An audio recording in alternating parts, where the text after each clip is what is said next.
मथुरा में एक व्यक्ति रहते थे, उनका नाम था जगन्नाथ दास। उनकी पत्नी का नाम था किशोरी। बहुत ध्यान से सुनिएगा। उनकी पत्नी किशोरी का, वो किशोरी से बहुत प्रेम करते थे। अपनी पत्नी के प्रति इतना प्रेम था, इतना प्रेम था कि दिन रात उसी को देखने के लिए बहाने ढूंढते रहते थे। जहां काम करते थे बार बार वहां से भागते थे। भूख लगी है तो घर चले जाते थे कि मैं अपनी पत्नी को देख लूंगा। फिर लौट के आते, बोलते अरे पानी तो छोड़े ही आया, पानी घर पर लेने जाते थे, फिर पत्नी को देख लेते थे। अरे मैं अपनी औषधि लेना तो भूल ही गया, तो औषधि लेने फिर जाते, फिर पत्नी को। घर में दिन में कम से कम 20 बार आते, केवल अपनी पत्नी को देख। इतना प्रेम करते थे। बहुत ध्यान से सुनिएगा।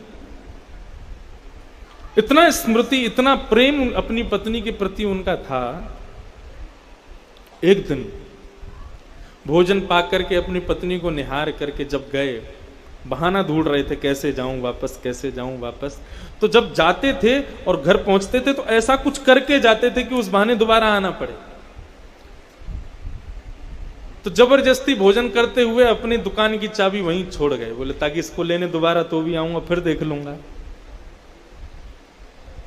चले गए दुकान, लौट करके पहुंचे तो साथ में जो दुकान में और काम करते सेठ जी चाबी, बोले अरे वो तो घर ही रह गई। फिर लौट के गए। घर लौट करके गए तो देखा उनकी पत्नी अचेत अवस्था में पृथ्वी पर गिरी पड़ी है। जैसे ही उन्होंने देखा, देख करके तुरंत उसको अपनी गोद में उठाया, उसकी श्वास को देखा, धड़कन को देखा, नब्ज देखी तो उसकी मृत्यु हो चुकी थी। जिसको देखे बगैर एक क्षण भी रहना जिनके लिए दुष्कर होता था, उस पत्नी की मृत्यु कितना बड़ा जीवन में संकट लेकर के आई उनके। अब तो ऐसी स्थिति हो गई उनकी कि उसके बगैर जीना भी मुश्किल हो गया। 3 दिन तक अपनी पत्नी को अपने हृदय से लगा के रोते रहे। जब आसपास के पड़ोस के लोग आए, दुर्गंध आने लगी, तब सबने आकर के उनको दूर किया। कहा कि भैया इसको छोड़ो, अब इसको ले जाना पड़ेगा। और ले जाकर के शमशान में उनका अंतिम संस्कार कर दिया उनकी पत्नी का। लेकिन वो इतना प्रेम करते थे अपनी पत्नी से कि विरह कातर हो गए। और बंधुओं अनायास ही उनके मुख से हे किशोरी किशोरी किशोरी ये भाव मन में प्रकट होने लगा। नदी किनारे बैठ करके हे किशोरी तुम कहाँ हो, हे किशोरी तुम कहाँ हो, मेरी किशोरी तुम कहाँ हो, किशोरी नाम कहकर के सब जगह विचरण करने लगे। विचरण करते करते करते करते मथुरा के बीथियों में, मथुरा के जंगलों में प्रवेश कर गए। और विचरण करते करते करते करते किशोरी जी की ऐसी कृपा हुई कि मथुरा से सीधे बरसाना आ गए। बरसाना आकर के हे किशोरी तुम कहाँ हो, हे किशोरी तुम कहाँ हो। अब नाम तो है उनकी पत्नी का, पुकार तो रहे अपनी पत्नी को, लेकिन किशोरी श्यामा जू है। बरसाना में जाकर के किसी कन्या को भी यदि आपने राधा नाम से पुकारा ना तो किशोरी जी आएंगी। क्योंकि बरसाना में किशोरी, राधा, श्यामा ये किसी साधारण कन्या का नाम है ही नहीं। इस बरसाना ब्रजधाम वृंदावन में तो किशोरी श्यामा जू। उनकी विरह की वेदना इतनी थी, उनकी विरह की, उनकी स्मृति इतनी ज्यादा तीव्र थी, एक क्षण भी किशोरी का नाम लिए बगैर रहते नहीं थे। हे किशोरी, हाँ किशोरी, हाँ किशोरी। किशोरी किशोरी करते करते विरह कातर हो गए। अपना श्रृंगार कर रही, नित्य लीला में विराज रही श्री किशोरी जी का हाथ कांपने लगा। ललिता सखी को बुलाया, सुनो ललिता, ये कौन है जो मेरा नाम उच्चारण कर रहा है? इतने विरह भाव से, इतनी वेदना से, इतने करुण पुकार से मेरा स्मरण कर रहा है, ये कौन है?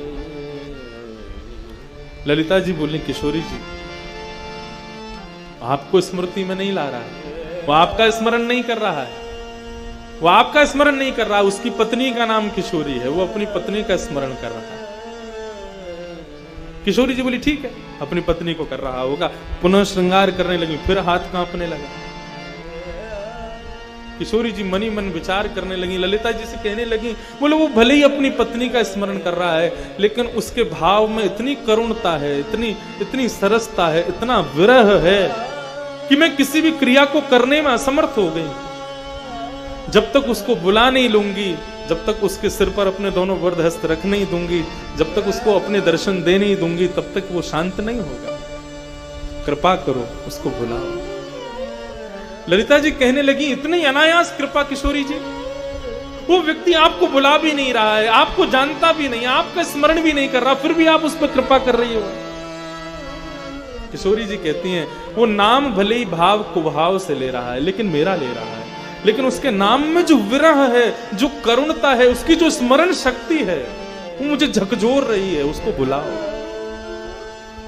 ललिता जी गईं और उस जगन्नाथ दास के पास जाकर के उसका हाथ पकड़ा, पकड़ करके लेकर के गईं। निकुंज में जैसे ही उसने प्रवेश किया, निकुंज में जाते ही निकुंज का दर्शन करने लगा।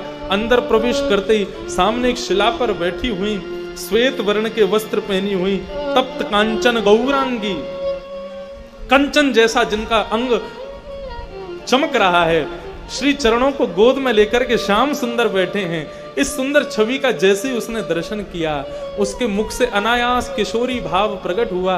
किशोरी श्याम सुंदर दोनों उसके पास गए, जाकर के उसके वरद हस्त पर, उसके सिर पर अपना वरद हस्त रखा, अपनी पत्नी को भूल गया और किशोरी भाव से श्री किशोरी जी को ही पुकारने लगा।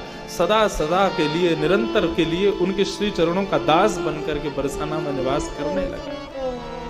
किशोरी जी ने कृपा कर दी। कितनी बड़ी कृपालु हैं किशोरी जी। स्मरण भक्ति में इतनी शक्ति है, यदि आप स्मरण के भाव से अपने किसी प्रेमी को पुकार रहे हो और उसका नाम यदि भगवान का नाम है, वो भले ही ना आवे, क्योंकि हम संसार के लोग पत्थर हृदय वाले हैं, लेकिन उस स्मरण भाव से ठाकुर जी जरूर प्रकट हो जाएंगे, ठाकुर जी जरूर प्रसन्न हो जाएंगे।